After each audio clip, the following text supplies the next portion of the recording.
Welcome to a firing of the biochar pits. I start by throwing paper and paperboard scraps into each pit, followed by smaller branches as kindling. A single match lights each pit, and away we go. The fire is very hungry now, and I'm feeding it as quickly as I can, walking back and forth from the covered woodshed next to the pits.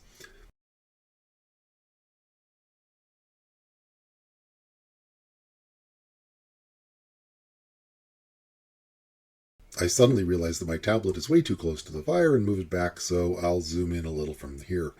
The technique of a quality flame cap kiln is to maintain an optimal temperature range, adding wood slowly enough that the fire stays hot to burn cleanly, but also quickly enough that most of the carbon is captured by being buried below the burn zone. Basically, I walk back and forth with wood in my hand, looking for where the fire is burning hottest, and add wood there to cool and cover it. I'm also switching between smaller and larger wood to maintain good airflow in all parts of the burn zone to keep smoke to a minimum. I'm throwing in everything I've got: branches, roots, chainsaw milling scraps, carpentry offcuts, old lumber, lower grade cut firewood, wood from fallen trees, basically any clean woody biomass up to a certain thickness.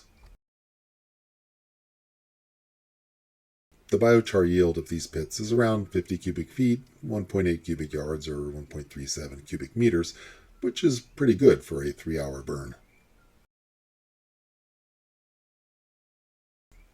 I really enjoy tending the fire. It's something like a video game where you feed a living creature in just the right way to keep it happy. Also, now's a great time to click that like button below.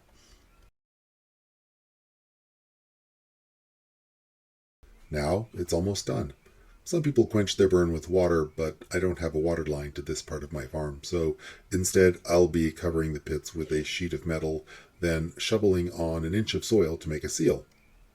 There's the metal and soil on the first pit, and then the second pit.